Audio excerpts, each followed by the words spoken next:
the presses. Just stop and hold the presses. This is Rose McDonough, your family and consumer science teacher, coming to show you so many cool things. I read about this and I thought, seriously, went on, read I don't know how many different recipes and comments that people had made, and I said, okay, gotta give it a try. Woohoo! Success. Success at what? Going from this sweetened condensed milk to this delicious caramel in less than an hour. And how much work do you have to do? Oh, I don't know, 4 minutes of work, maybe 3. The Instant Pot does all the work for you. Oh my gosh. I used to buy big cans of caramel that was already done, and I would go ahead and I'd put it into my crock pot, and I would have the water in there, and I would heat it up, heat it up, heat it up, heat it up, heat it up until it melted. And once it melted, then I would take my apples and I would dip them in, roll them in nuts, and do all that other stuff. Really, so much easier to slice up an apple and just dip them yourself. So I've been playing with recipes for, I don't know, 2 weeks now. 5-minute recipes, which are never 5-minute recipes. They're 6, 7, 8-minute recipes, whatever it is that it takes. Using a little bit of butter, using milk, evaporated milk, brown sugar. I like it. Sometimes it feels a little bit grainy. So we have, I'll say, it's ready. And then everybody comes out and we take apples and we do dipping and we do tasting. This one's grainy. This is a little bit too sweet. I don't like this texture. So recipe after recipe. And then I found this one. I'm telling you, it is the golden one. And if you don't own one, sorry about your luck for not having the Instant Pot. I'd buy it just for the caramel, I have to say. All right, so I'm taking my sweetened condensed milk. I've already taken my lid. Oh, I hate when I bury the lid. I'm trying not to do that. And I'm going to take my lid off. Isn't this amazing? Look at that color. Look at that color. Aren't they absolutely beautiful? I'm going to put this aside. I'm going to wipe my goopy hands. And I'm going to use a piece of aluminum foil. Just a small square of aluminum foil. You don't have to get crazy.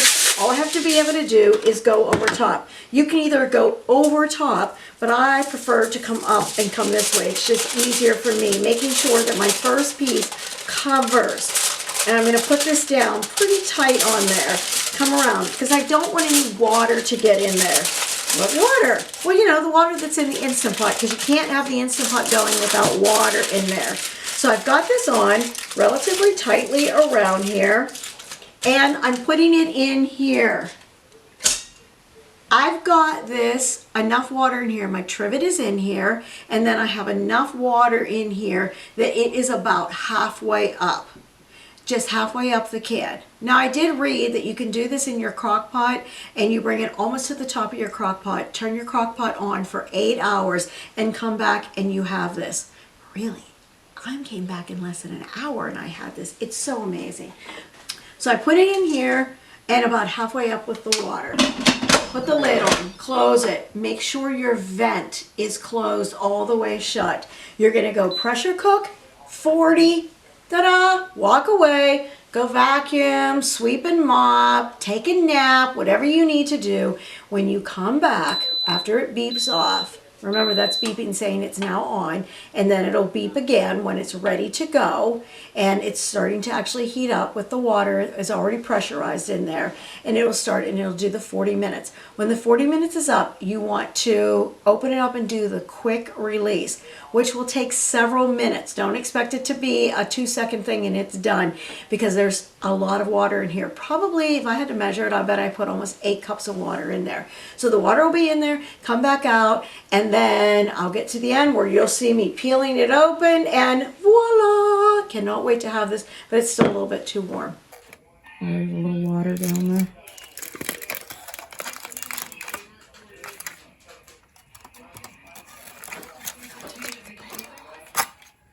I guess it doesn't matter.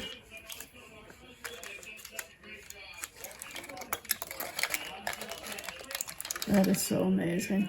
That looks like Jell-O. So amazing. Hot, hot, hot.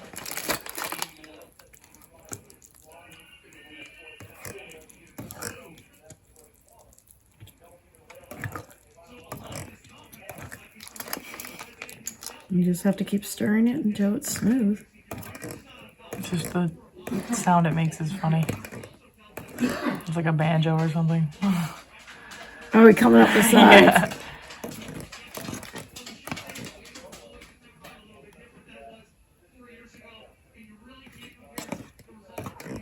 Yeah, it just takes a couple minutes of doing this. And I was it just becomes gonna say smooth. that. It's like you can already tell there's a difference. Mm-hmm.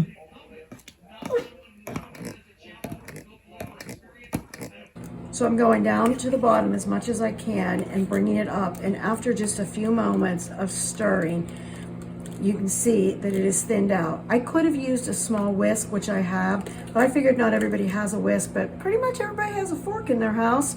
So this is the easiest thing for you to grab and to use. And that's it. Look how beautiful that is. Oh my gosh, it smells so wonderful. Brooke said it's so tasty she could probably just drink it, but I don't know that you want to do that. Okay, we're gonna let it cool, and then we'll be eating this on a few more apples because I got quite a few apples when I was buying the Macintosh. All right, so I've gotten it all in here. It's all ready to go. We're gonna have to wait for it to cool down, and then we're going to eat this, and we're gonna love it. All right, so let's pull some names here today. I'm pulling, who am I pulling?